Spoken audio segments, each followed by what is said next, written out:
Hello everyone, this is doctor Anjali. Welcome to my YouTube channel. आज की class में हम स्टार्ट कर रहे हैं kinetic theory of gases and radiation part 4 and we will do the topic specific heat capacity. तो सबसे पहले हीट कैपेसिटी को समझते हैं।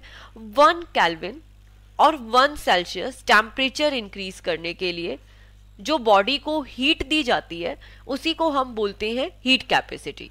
वंस अगेन 1 केल्विन और 1 सेल्सियस टेम्परेचर इंक्रीज करने के लिए जो हम हीट देते हैं उसको बोलते हैं हीट कैपेसिटी।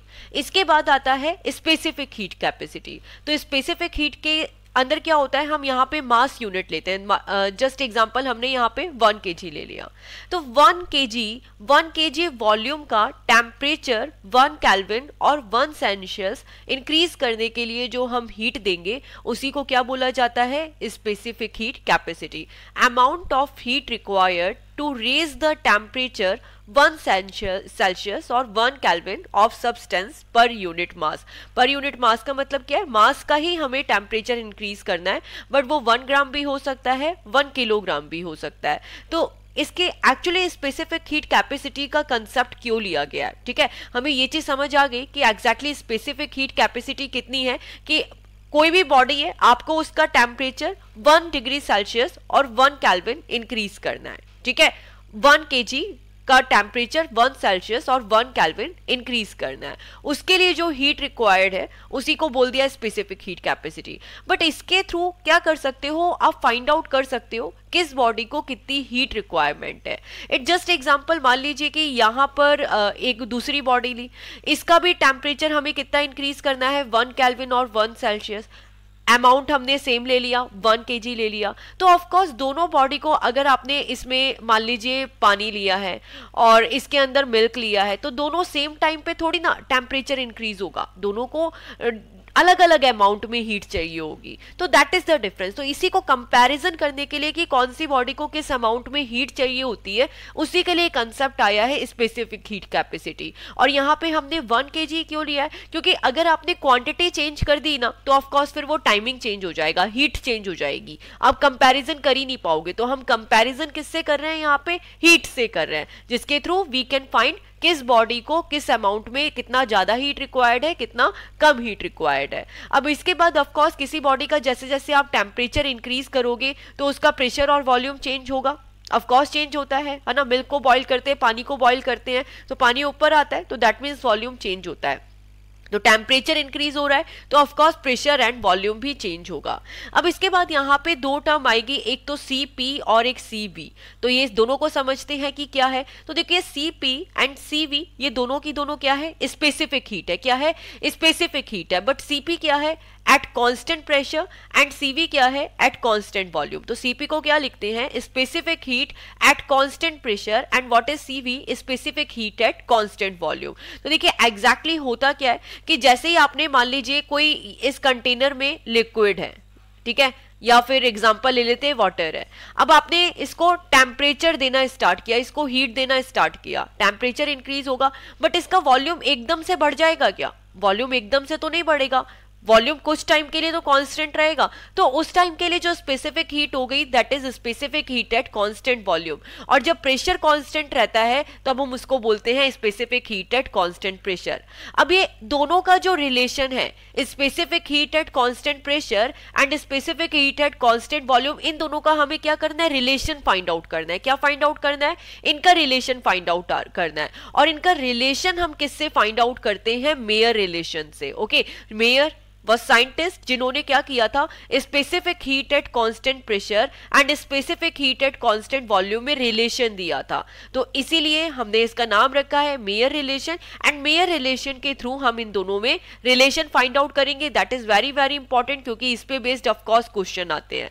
अब इसके बाद यहाँ पे 3 टर्म्स है of course, P is pressure, V is volume and T is temperature of gas. क्योंकि स्टार्टिंग से ही जो काइनेटिक थ्योरी ऑफ गैसेज है, इसके अंदर हमने गैसेज की प्रॉपर्टीज के लिए 3 चीजों की हेल्प ली थी, प्रेशर की, वॉल्यूम की, टेम्परेचर की। तो यहाँ पे भी हमने तीनों पैरामीटर लिए हैं। अब इसके बाद हम लोग आते हैं कि मान लीजिए किसी भी गैस को हीट किया, अभी हमने किसका एग्जांपल लिया था, पानी का एग्जांपल लिया था, बट ऑफ कोर्स ये चैप्टर हम गैसेस के रेस्पेक्ट में पढ़ रहे हैं तो हम एक बार गैस का एग्जांपल लेते हैं। ओके, तो मान लीजिए जैसे ही किसी गैस को आप गर्म करना स्टार्ट करते हो, ये हमने कंटेनर में गैस ली और इसे गर्म करना स्टार्ट किया। ओके, तो इसका वॉल्यूम क्या रहेगा, एक बार के लिए कांस्टेंट रहेगा, वॉल्यूम एकदम से तो इंक्रीज नहीं होगा। तो जितनी के जितनी आपने हीट सप्लाई करी, आप जितनी हीट दोगे वो इसमें किस में कन्वर्ट हो जाएगी, इंटरनल एनर्जी में कन्वर्ट हो जाएगी। ठीक है, आप जितनी भी हीट दे रहे हो वो किस में चली गई, इसकी इंटरनल एनर्जी को, गैसेस की इंटरनल एनर्जी को इंक्रीज करने में चली गई। तो now you can see if gas is heated by temperature dt, जैसे ही हमने टेम्परेचर के थ्रू गैस को हीट किया और वो टेम्परेचर कितना दिया, dt दिया, तो उसका वॉल्यूम क्या रहेगा, कांस्टेंट रहेगा, बट वॉल्यूम इज कांस्टेंट। तो स्टार्टिंग में क्या था, वॉल्यूम कांस्टेंट था। इसके लिए what we can write, amount of heat supplied equal to increase in internal energy और इंक्रीज द इंटरनल एनर्जी। मतलब हमने जितनी भी हीट दी है उससे क्या हुई, इस सिस्टम की इंटरनल एनर्जी इंक्रीज हो गई। ये जो गैस थी इसकी इंटरनल एनर्जी इंक्रीज हो जाती है। तो इसको what I can write, dQ1 starting में, क्योंकि हीट तो हम दे रहे हैं, ऑफ कोर्स बाद में भी देंगे, बट अभी कौन सा केस है, कांस्टेंट वॉल्यूम का। ठीक है, जहां पे क्या हो रहा है, केवल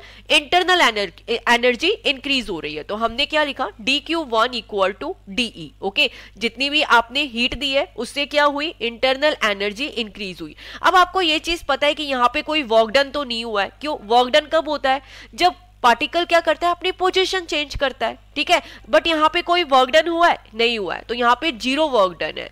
एंड इसी को लिखा है हमने dQ1 इक्वल टू DE, इसको लिखा है CVDT। ठीक है, specific heat at constant pressure. तो नाउ वी कैन राइट, इसको यहां से लिख सकते हैं DE upon DT equal to CV। Okay, ये फॉर्मूला आगे हमारी बहुत हेल्प करेगा डेरिवेशन करने के लिए। आई होप सो ये आपको समझ आया होगा। एज इट इज हमने जितनी अमाउंट में हीट सप्लाई की है वो किस में कन्वर्ट हो गई, इंटरनल एनर्जी को इंक्रीज करने में। इसी को लिखा dQ1 इक्वल टू DE और ये किसके इक्वल हो गया, CVDT, specific heat at constant pressure. अब हम आगे चलते हैं। अब मान लीजिए कोई गैस को हमने कुछ टेम्परेचर के थ्रू हीट किया। ठीक है, अब हमने क्या किया, गैस को टेम्परेचर देना स्टार्ट किया और ज्यादा टेम्परेचर देना स्टार्ट किया। ठीक है, अब और टेम्परेचर देते हैं, तो इसके बाद क्या हुआ, इसका प्रेशर कांस्टेंट हो जाएगा और वॉल्यूम इंक्रीज होने लगेगा। व्हाट आई मीन टू से, पानी, मान लीजिए लिक्विड का एग्जांपल लेते हैं, तो पानी पहले इस सरफेस तक था, अब इसका लेवल इंक्रीज हो गया। इन द सेम अमाउंट गैस भी क्या होंगे, उनका लेवल इंक्रीज होने लगेगा, बट उस टाइम प्रेशर क्या हो जाएगा, कांस्टेंट हो जाएगा। उस टाइम प्रेशर क्या हो जाएगा, कांस्टेंट हो जाएगा। तो अब जो आपने हीट दी है dQ2, ऑफ कोर्स हीट का अमाउंट चेंज हुआ, तो ये किसके इक्वल हो गई, DE प्लस DW। अब ये DW क्यों आया है यहाँ पे, देखो साथ में इंटरनल एनर्जी तो पहले के केस में भी मिल रही थी, यहाँ पे भी इंटरनल एनर्जी मिलेगी, बट इस केस में क्या हुआ, इस केस में कुछ ना कुछ वर्क डन हुआ। क्या हुआ इस केस में, इस केस में कुछ ना कुछ वर्क डन हो गया है। ओके, क्योंकि वॉल्यूम चेंज हो गया है, तो इसीलिए लिखा है DE प्लस DW। तो ये आपको यहाँ पे ध्यान रखना है। फर्स्ट केस में कोई वर्क डन नहीं हुआ था, तो dQ1 equal to DE। Second case में वर्क डन हुआ है, तो क्या हुआ, dQ2 equal to DE plus DW। यहाँ पे वर्क डन हो चुका है एंड इसी को हमने लिखा है CPDT, क्योंकि क्या है, specific heat at constant pressure. Normally specific heat का हम लोग फॉर्मूला क्या लेके चलते हैं, हम लोग यही फॉर्मूला लेते हैं कि आप जितनी अमाउंट में हीट दे रहे हो, ठीक है, टेम्परेचर के साथ, टेम्परेचर के साथ जिस अमाउंट में हीट दे रहे हो, टेम्परेचर के साथ वही होता है स्पेसिफिक हीट। स्टार्टिंग में हमने पढ़ा है व्हाट इज स्पेसिफिक हीट। अगर हम इसका बेसिक फॉर्मूला लेके चलते हैं, ठीक है, यहां पर लेके चलते हैं जहां पे स्पेसिफिक हीट का कंसेप्ट समझा था, तो इसको क्या, किससे डिनोट करोगे, आपने जिस अमाउंट में टेम्परेचर दिया है, ठीक है, जिस अमाउंट में हीट दी है टेम्परेचर के साथ। ओके, तो Q अपॉन T। अब यहाँ पे Q क्या हो गई, एनर्जी अपॉन टाइम, तो इसीलिए यहाँ पर हमने लिखा है DE अपॉन DT। बट यहाँ पे वर्क डन भी ऐड हो गया है कांस्टेंट प्रेशर के केस में, तो DE plus DW equal to CPDT। ठीक है, specific heat at constant pressure. अब हम आगे चलते हैं। तो देखिए, अगर इन दोनों इक्वेशंस में हम रिलेशन फाइंड आउट करें, तो यहाँ पे भी DE है, यहाँ पे भी DE है, तो हम क्या करेंगे, इनका रिलेशन फाइंड आउट करते हैं। तो now I am going to erase this part, ताकि आप लोगों को ये कंसेप्ट अच्छे से क्लियर हो जाए। ओके, तो अब हम यहाँ पे DE की इक्वेशन फाइंड आउट करते हैं। तो यहाँ पे DE की इक्वेशन क्या हुई, CVDT, और यहाँ पे DE की इक्वेशन क्या हुई, CPDT, और ये DW इधर प्लस में है, तो ये राइट हैंड साइड में आ गया माइनस में। तो दोनों जगह से हमने DE का इक्वेशन फाइंड आउट किया, D इक्वल टू CVDT, और यहाँ पे DE क्या हो गया, CPDT माइनस DW। तो देखिए एनर्जी तो सेम है, ठीक है, जो भी एनर्जी है इसके अंदर, इंटरनल एनर्जी है, वो तो सेम ही रहेगी, वो तो चेंज नहीं होगी। तो सीवी dt किसके इक्वल हो सकता है? सीपी dt माइनस dw के, दोनों इक्वल हो सकते हैं। तो यहां से हमने इक्वेशन इक्वेट करी and this is our equation. ये कैसे आई है? ओके अब देखिए यहां पर क्या करते हैं, ये जो CV dt equal to CP dt minus dw तो हमें मिल गया। अब हम क्या करते हैं, dw को इधर लेके आते हैं राइट हैंड साइड में। ओके ये राइट हैंड साइड में गया एंड यहां से CP dt as it is रहा एंड ये सीवी dt इधर लेफ्ट हैंड साइड में प्लस में है तो राइट हैंड साइड में जाके माइनस में हो गया। ओके तो आप किसी भी तरीके से लिख सकते हो। अब हमने क्या किया, यहाँ पे dt को कॉमन ले लिया तो क्या मिल गया, cp minus CV dt equal to dw। Okay तो यहां पर हमें ये दोनों का रिलेशन मिल जाता है। और दूसरी तरीके से कैसे लिख सकते हैं, यहाँ पे क्या है, change in work done. Work done क्या होता है, pressure into change in volume. तो हमने इसको लिख दिया pdv के इक्वल। तो cp माइनस सीवी dt किसके इक्वल हो गया, pdv के इक्वल हो गया। किसके इक्वल हो गया, pdv के। अब देखो इसको दूसरे तरीके से कैसे लिखते हैं, ये तो हमने p की फॉर्म में लिख दिया, ठीक है। अब हम गैस कांस्टेंट की फॉर्म में भी लिखते हैं। ओके तो देखिए किस तरीके से लिखा जाता है। अगर हम 1 मोल गैस के लिए लेके चले, नॉर्मली क्या लिखते हैं हम, pv को लिखते हैं nRT। लेकिन मान लेते हैं कि गैस है वो 1 ही मोल की है तो पीवी किसके इक्वल हो गया, आरटी के इक्वल हो गया। बट जब वॉल्यूम चेंज हो रहा है, जब यहाँ पे वॉल्यूम चेंज हो रहा है तो ये इधर डीवी लगाया तो इधर कितना हो गया, आर डी टी हो गया कि नहीं हो गया। इधर डीवी है तो इधर कितना हो गया, dt हो गया।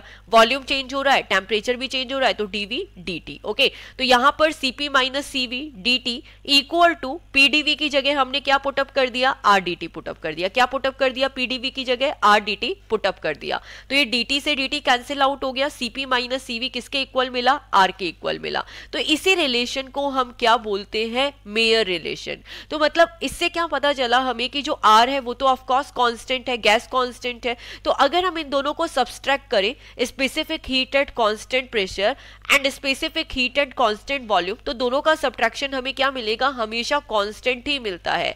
And this is the very very important relation जो आपको न्यूमेरिकल्स में आगे काफी हेल्प करेगा। इसी रिलेशन को हम क्या बोलते हैं, मेयर रिलेशन। ओके अब देखिए इसको आगे किस तरीके से लिख सकते हैं, cp minus CV equal to r। अगर आपको क्वेश्चन में मैकेनिकल इक्विवेलेंट ऑफ हीट भी गिवन है, क्या गिवन है, मैकेनिकल इक्विवेलेंट ऑफ हीट, तो हम क्या करेंगे, यहाँ पर j का डिवाइड कर देते हैं। j को किससे डिनोट करते हैं, मैकेनिकल इक्विवेलेंट ऑफ हीट से। तो cp minus CV equal to r upon j। Okay तो यहाँ पे cp को व्हाट आई कैन राइट, यहाँ पे अब देखिए ये जो cp है this is the specific heat capacity, but हम इसे किसकी फॉर्म में लिखेंगे, प्रिंसिपल स्पेसिफिक हीट की फॉर्म में। किसकी फॉर्म में, प्रिंसिपल स्पेसिफिक हीट की फॉर्म में। तो दोनों में क्या रिलेशन होगा, cp equal to m nought sp। इसका डेरिवेशन भी है बट अभी करने की रिक्वायरमेंट नहीं है बिकॉज ऑफ कोर्स ये फॉर्मूला आपको डायरेक्टली आना चाहिए जिसपे बेस्ड न्यूमेरिकल आते हैं। तो what is m nought is the molar mass, what is sp principal specific heat at constant pressure.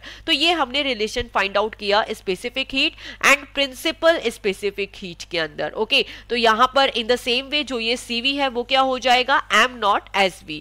तो ये भी हमने रिलेशन फाइंड आउट किया principal specific heat and specific heat में। तो प्रिंसिपल स्पेसिफिक हीट क्या होती है बेटा, एक पर्टिकुलर उसमें मोलर मास भी आ जाता है। ओके उसके अंदर हम मोल्स को भी कंसीडर कर लेते हैं। तो ये थोड़ा सा डिफरेंस है principal specific heat and normal specific heat capacity में। तो हम यहाँ पे cp एंड cv की वैल्यू पुटअप करते हैं। cp की वैल्यू पुटअप करी m नॉट sp, cv की वैल्यू पुटअप करी m नॉट sv। ये किसके इक्वल हो गया, r अपॉन j।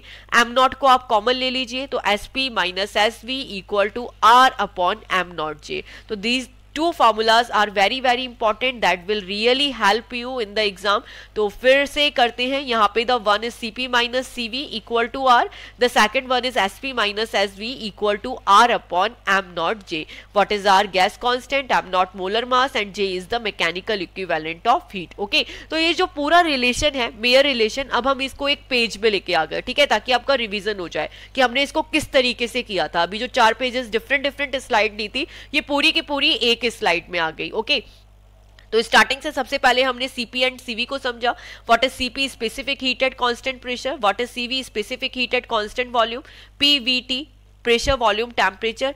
सबसे पहले हम क्या करते हैं, गैस को हीट करते हैं। जब वॉल्यूम कांस्टेंट है, इसकी इक्वेशन क्या हो गई, dQ1 इक्वल टू DE, जिसको हमने क्या लिखा, CVDT। इसके बाद नेक्स्ट इक्वेशन लिखी, जब हमने क्या किया, वॉल्यूम इंक्रीज हो गया। वॉल्यूम इंक्रीज हो गया तो मतलब कितना हुआ, कुछ ना कुछ वर्क डन हो गया। तो ये किसके इक्वल हो गया, dQ2 equal to DE plus DW, जिसको लिखा है CPDT। ओके, अब आगे हमने यहाँ से DE की इक्वेशन फाइंड आउट करी। यहाँ पे DE CVDT के इक्वल था, यहाँ पे DE किसके इक्वल है, CPDT माइनस DW के। तो दोनों को इक्वेट कर दिया, CP माइनस CV इधर से कॉमन ले लिया, इधर बचा DW। इक्वेशन क्या बची, CP माइनस CV ब्रैकेट में DT equal to work done की वैल्यू पुटअप करी PdV। PdV की जगह हमने रखा RDT। ओके, तो यहाँ पे CP माइनस CV किसके इक्वल मिल गया आपको, R के इक्वल, क्योंकि ये कैंसिल आउट हो जाएगा ना। यहाँ पे RDT रखोगे तो DT से DT कैंसिल आउट हुआ, कितना मिला, CP minus CV equal to R। Mechanical equivalent of heat भी गिवन है, तो J का डिवाइड कर देंगे। अब इसी इक्वेशन को हम प्रिंसिपल स्पेसिफिक हीट की फॉर्म में लिखेंगे, तो CP equal to m nought SP, SP is the principal specific heat, m nought is the molar mass. In the same way हम CV की इक्वेशन लिखेंगे, m नॉट SV। यहाँ पे CP की वैल्यू पुटअप करी, CV की value put up करी, okay, and SP minus SV m कैसे आया, m नॉट को कॉमन लेके, तो SP minus SV equal to R upon m nought J। तो ये पूरा की पूरा डेरिवेशन है मेयर रिलेशन का, that is very very important relation. अब इसके बाद ये मोनो एटमिक गैस के लिए भी आएगा और डाई एटमिक गैस के लिए भी आएगा। तो प्रीवियस लेक्चर में हमने monoatomic gas and diatomic gas के डिग्री ऑफ फ्रीडम के कंसेप्ट को बहुत अच्छे से समझा था। उसी कंसेप्ट का यूज करते हुए हम यहाँ पे डेरिवेशन करेंगे। तो हमें ये पता है कि अगर हम टोटल इन एनर्जी कैलकुलेट करते हैं, इन इंटरनल एनर्जी कैलकुलेट करते हैं एक मॉलिक्यूल की, क्योंकि मोनो एटमिक गैस है तो इसमें कितने ट्रांसलेशन मोशन होंगे, 3 ट्रांसलेशन मोशन होंगे। मोनो एटमिक गैस में क्या होता है, 3 ट्रांसलेशन मोशन होते हैं, ठीक है। तो एक बार डिग्री ऑफ फ्रीडम वाला टॉपिक देख लेना तो ये अच्छे से समझ हो जाएगा, आ जाएगा कि ये कैसे आया है। ओके, 3 ट्रांसलेशन मोशन होंगे, तो एक मोशन, एक अगर पार्टिकल एक डायरेक्शन में मूव कर रहा है तो उसकी एक पार्टिकल की एनर्जी कितनी होगी, हाफ kBt, ठीक है। और नंबर ऑफ मॉलिक्यूल्स के लिए Na ऐड कर दिया तो हाफ Na kBt, और ये 3 डायरेक्शन में मूव कर रहा है, ठीक है, तो 3 टाइम्स हो गई, तो energy equal to 3/2 Na kBt, ठीक है। पर मॉलिक्यूल के लिए कैलकुलेट कर रहे हैं, Na kB को R पुटअप कर सकते हैं, तो एनर्जी कितनी हो गई, 3/2 RT। ओके, अभी हमें पता है specific heat at constant volume क्या होगा, DE/dt, यही होता है। CV को किसके इक्वल लिखते हैं, DE/dt के। ओके, तो यहाँ पे हम क्या करते हैं, वैल्यूज पुटअप करते हैं। यहाँ पे E क्या है, 3/2 RT, तो DE कितना हो गया, 3/2 RDT, क्योंकि R में तो D लगा नहीं सकते क्योंकि R क्या है, कांस्टेंट है। तो पहले एनर्जी लिया, इससे DE आ गया। स्पेसिफिक हीट का फॉर्मूला हमें पता है क्या होता है, DE upon DT, constant volume के लिए DE अपॉन DT। तो DE की वैल्यू पुटअप करी 3/2 RDT, नीचे dt का डिवाइड किया, dt से dt कैंसिल आउट हुआ, हमें कितना मिल गया, 3/2 R। तो यहाँ पे specific heat at constant volume को हमने किसकी फॉर्म में लिख दिया, R की फॉर्म में, कितना आया, 3/2 R। अब we know very well CP minus CV किसके इक्वल होता है, R के इक्वल, जस्ट अभी हमने प्रूफ किया है। तो यहाँ पे CP की वैल्यू कितनी हो गई, R प्लस CV, ये इधर माइनस है, इधर प्लस में आया, R प्लस CV कितना है, 3/2 R, पुटअप किया, एलसीएम लिया, 2R प्लस 3R/2, तो कितना हो गया, 5R/2। तो यहाँ पे हमने specific heat at constant volume mono atomic gas के लिए फाइंड आउट किया, कितना है, 3/2R, और इसी के साथ eight constant pressure find out किया, कितना है, 5/2R। ओके, तो ये डायरेक्टली लिखा है, molar specific heat at constant volume it's 3/2R, eight constant volume 5/2R। अब इसके बाद क्या करना है, हमें इसका रेशियो निकालना है, किसका, specific heat at constant pressure to the specific heat at constant volume. इसके रिलेशन को क्या किससे डिनोट करते हैं, गामा से डिनोट करते हैं। What is gamma here, gamma is the ratio of specific heat at constant pressure to the specific heat at constant volume. तो यहाँ पे अगर हम ये CP की वैल्यू पुटअप करते हैं, कितनी है, 5/2R है, और इसकी वैल्यू कितनी है, 3/2R है, तो 2 से 2 कैंसिल आउट हुआ, हमें दोनों का रेशियो कितना मिला, 5/3। तो इट्स वेरी इजी। अगर आपको मोनो एटमिक गैस के लिए समझ आ गया है तो डाई एटमिक गैस के लिए बहुत ही इजीली समझ आ जाएगा। तो व्हाट यू कैन डू, एक बार इसकी प्रैक्टिस करो मोनो एटमिक गैस के लिए, इसके बाद अब डाई एटमिक गैस पे स्विच करना, अदरवाइज ये सब कुछ कॉम्प्लिकेटेड लगेगा, है बहुत ईजी, केवल एक की प्रैक्टिस करोगे तो दूसरा अपने आप समझ आ जाएगा। ओके, अब हम आते हैं डाई एटमिक गैस के लिए। तो डाई एटमिक गैस के लिए डिग्री ऑफ फ्रीडम में हमने पढ़ा था, एक केस लिया था कि जिसके अंदर वाइब्रेशन नहीं होते, अगर कम टेम्परेचर ले रहे हो, बट अगर आपने हाई टेम्परेचर लिया है तो उसमें वाइब्रेशन ज्यादा होते हैं। तो फर्स्ट केस लेके चलते हैं जहां पे वाइब्रेशन नहीं है। अब जब वाइब्रेशन नहीं है तो उसमें कितने मोशन होंगे, 3 translation motion and 2 rotational motion. Okay, तो डिग्री ऑफ फ्रीडम का कंसेप्ट पढ़ना बहुत जरूरी है इसको समझने के लिए। अब यहां पर 3 ट्रांसलेशन मोशन है तो टोटल एनर्जी कितनी हुई, 3/2 NA/kBT। ओके, और क्या लिख सकते हो, 3/2 RT। 2 रोटेशनल मोशन है तो ये कितना हो गया, 2/2 NA/kBT equal to 2/2 RT plus 1। अब दोनों को प्लस कर दिया, 3/2, 2 से 2 कैंसिल आउट हुआ, प्लस ये हो गया RT। तो 2 यहाँ पे एलसीएम लिया, 3 + 2 5, तो 5/2 NA/kBT। तो अगर हम डाई एटॉमिक गैस के अंदर जब हम वाइब्रेशन मोशन नहीं ले रहे, कौन सा मोशन नहीं ले रहे, वाइब्रेशन मोशन नहीं ले रहे, मतलब एक मीडियम टेम्परेचर पे है, तो इसकी टोटल एनर्जी कितनी हो गई, 5/2 NA/kBT। कैसे आया, क्योंकि 3 ट्रांसलेशन मोशन थे, 2 रोटेशनल मोशन थे, तो 3/2 NA/kBT किसके इक्वल हो गया, 3/2 RT के, और यहाँ पे 2/2 NA/kBT क्योंकि 2 रोटेशनल मोशन है तो 2/2 RT। टोटल कितना हो गया, 5/2 NA/kBT, जिसको क्या लिख सकते हैं, 5/2 RT। इन द सेम वे जैसे मोनोएटॉमिक के लिए किया था, सबसे पहले हम क्या लिखेंगे, specific heat at constant volume, हमें यही कैलकुलेट करना है। तो specific heat at constant volume क्या होता है, DE/dt। DE की वैल्यू कितनी हो जाएगी यहाँ पे, 5/2 RDT। ओके, कैसे आया, यहाँ पे DE लिया है तो ऑफकोर्स यहाँ पे DT आ गया, तो DE की वैल्यू पुटअप कर देते हैं यहाँ पे, DE/dt की 5/2 RDT, और ये DT है तो नीचे DT से डिवाइड हो गया, तो DT से DT कैंसिल आउट हुआ, आपको कितना मिला, 5/2 R। अब now we know very well CP - CV equal to R, तो CP की वैल्यू कितनी हो गई, R + CV। CV की वैल्यू यहाँ पे पुटअप करी 5/2 R, तो यहाँ पे specific heat at constant pressure कितना मिल गया, 7/2 R। तो वंस अगेन अगर हम यहाँ पे मोलर स्पेसिफिक हीट देखें कांस्टेंट वॉल्यूम पे तो कितना मिल रहा था, 5/2 R। कांस्टेंट प्रेशर पे देखें तो कितना मिल रहा था, 7/2 R। अगर आप दोनों का रेशियो निकालते हो, specific heat at constant pressure to the specific heat at constant volume, तो हम इसकी वैल्यू पुटअप करते हैं। तो यहाँ पे CP की वैल्यू कितनी है, 7/2 R, यहाँ पे 7/2 R पुटअप करी। CV की वैल्यू कितनी है, 5/2 R, तो 5 नीचे गया, 2 ऊपर आया, 5/2 R। 2 से 2 कैंसिल आउट हुआ, तो आपको इन दोनों का रेशियो कितना मिला, specific heat at constant pressure to the specific heat at constant volume 7/5। Okay, तो एक बार थोड़ा सा इसे डिफरेंशिएट कर लेते हैं। यहाँ पे CV की वैल्यू कितनी थी, 3/2 R, CP की वैल्यू कितनी थी, 5/2 R, रेशियो मिला 5/3। इन द सेम वे अगर डाई एटॉमिक गैस के लिए देखते हैं विदाउट वाइब्रेशन, तो यहाँ पे CV की वैल्यू क्या थी, 5/2, CP की वैल्यू कितनी है, 7/2, आपको कितना मिला, 7/5। ओके, इन दोनों को डिवाइड करने के बाद अब हम आते हैं वाइब्रेशन मोड के अंदर भी। तो वाइब्रेशन मोशन में कितना होगा आपका, 3 translation motion, 2 rotational motion and 2 vibration motion. Okay, तो यहां पे कितनी हो गई, 3/2 RT, इधर हो गई 2/2 1 RT प्लस 1 RT। अब इन तीनों को ऐड कर दो, 3/2 प्लस 1 प्लस 1, तो आपको कितना मिला, 7/2 RT। तो अगर हम डाई एटॉमिक गैस के लिए देखें जिसमें वाइब्रेशन भी ऐड कर दिया, मतलब हम हाई टेम्परेचर पे चले गए, तो इस केस में टोटल एनर्जी पर मॉलिक्यूल कितनी होगी, 7/2 NA/kBT। NA/kB को क्या लिख सकते हैं, RT लिख सकते हैं। ओके, तो यहाँ पे molar specific heat at constant volume कितनी हो गई, DE/dt कितना हो गया, 7/2 R। ठीक है, सबसे पहले DE को कैलकुलेट करते हैं, DE/dt बाद में लेते हैं, तो DE कितना हो गया, RDT। यहाँ पे कितना आ जाएगा, DT आ जाएगा। इधर DE लिया तो इधर भी क्या आ जाता है, DT आ जाता है। तो DE की वैल्यू कितनी मिली, 7/2 RDT। ओके, अब आते हैं CV की वैल्यू कैलकुलेट करते हैं, specific heat at constant volume, तो ये कितना हुआ, DE/dt। DE की वैल्यू पुटअप करी 7/2 RDT। ठीक है, यहाँ पे नीचे DT आ गया, तो यहाँ पे DT से DT कैंसिल आउट हुआ, आपको CV की वैल्यू कितनी मिली, 7/2 R। तो बिल्कुल सेम है जैसा हमने प्रीवियसली किया था। ओके, अब now we know very well CP - CV किसके इक्वल होता है, R के इक्वल। तो CP की वैल्यू किसके इक्वल मिली, R + CV। CV की वैल्यू कितनी आई है, 7/2 R, 2 एलसीएम लिया तो 2 R + 7 R कितना आया, 9/2 R।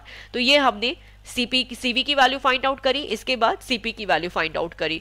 यहाँ पे specific heat at constant volume कितना आया 7/2R, specific heat at constant volume कितना आया 9/2R, दोनों को डिवाइड किया, इसका रेशियो निकालना है specific heat at constant pressure to the specific heat at constant volume, तो कितना आया 9/2, 2/7, R से R का डिवाइड किया तो इसका रेशियो मिला 9/7। ओके, अब सबसे पहले पॉली एटॉमिक गैस में आने से पहले एक बार थोड़ा सा रिवीजन कर लेते हैं हम लोगों ने किस किस के लिए किया। तो सबसे पहले हमने किया था मोनो एटॉमिक गैस के लिए।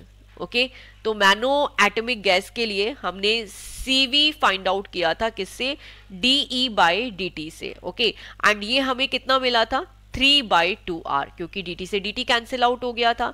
इन द सेम वे हमें CP की वैल्यू कितनी मिल गई थी 5/2R, कौन से रिलेशन से, CP minus CV equal to R से। इसके बाद हमने रेशियो निकाला था CP अपॉन CV का, तो हमें कितना मिल गया था 5/3, ये था मोनो एटॉमिक गैस के लिए।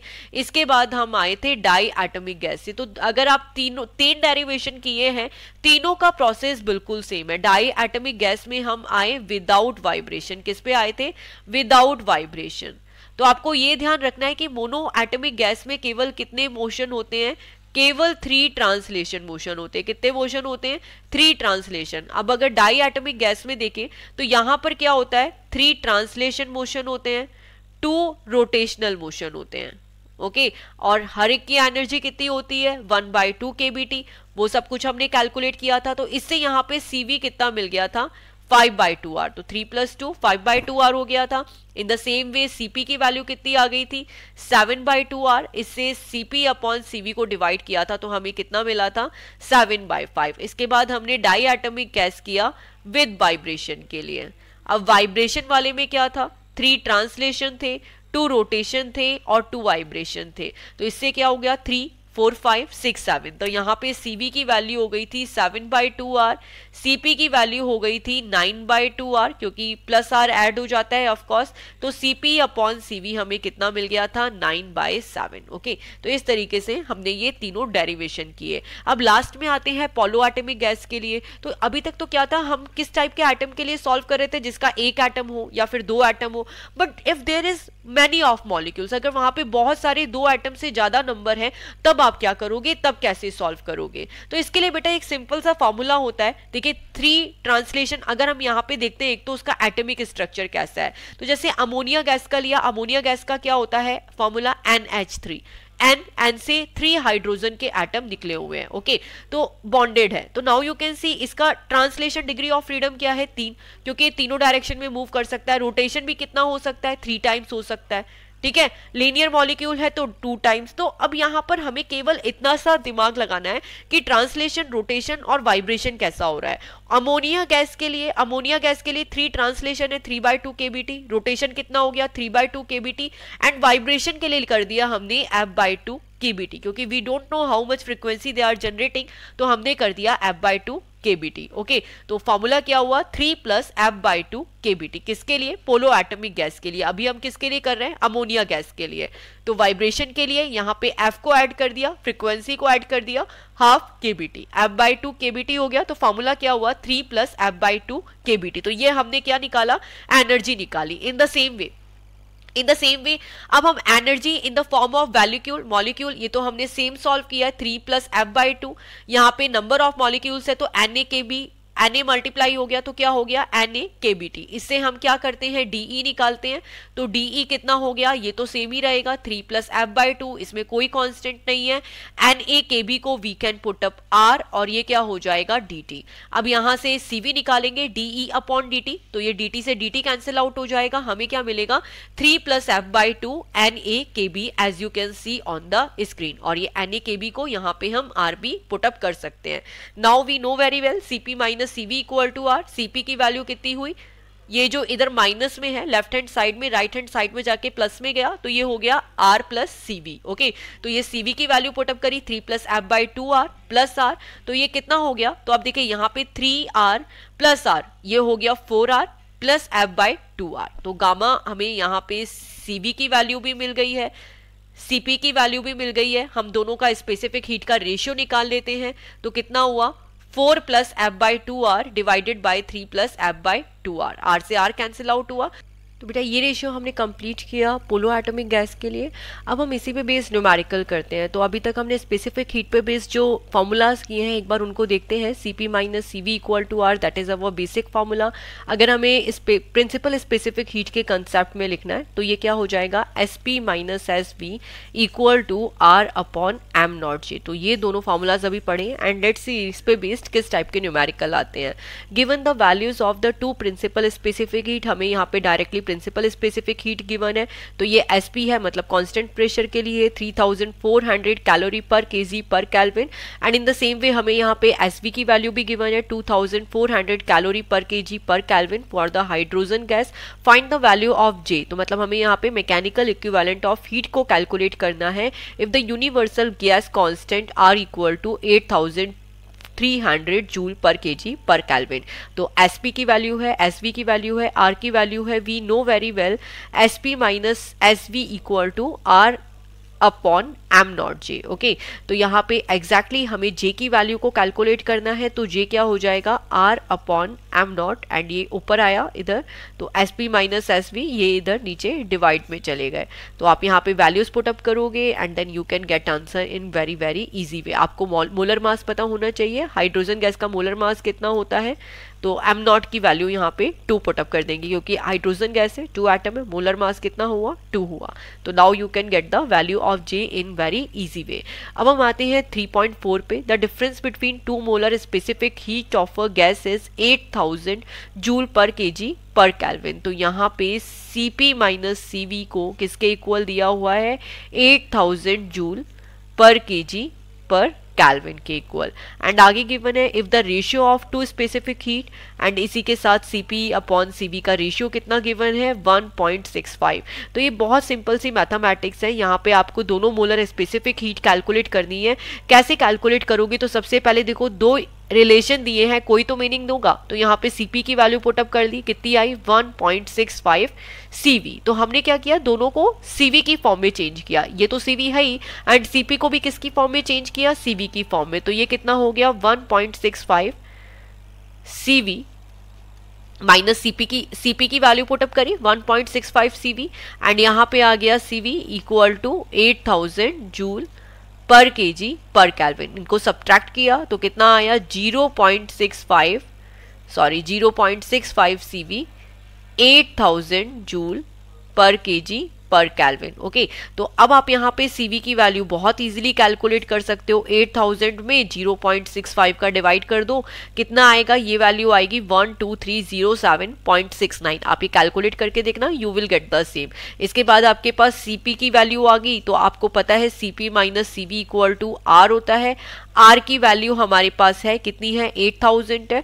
हमें क्या कैलकुलेट करना है, Cp। तो ये हो गया, Cp कितना है, इधर माइनस में है, राइट हैंड साइड में जाके प्लस में हुआ, R प्लस CV। तो R की वैल्यू पुटअप करी 8000 प्लस CV की वैल्यू पुटअप करी 12307.69। जो भी एडिशन होगा वो इसका आंसर हो जाएगा।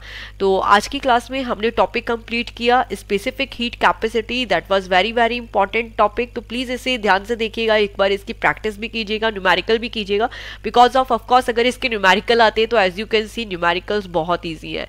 मिलते हैं नेक्स्ट लेक्चर में नेक्स्ट वीडियो के साथ। Till then take care of your guys. Thanks for watching and please click to subscribe. Bye all.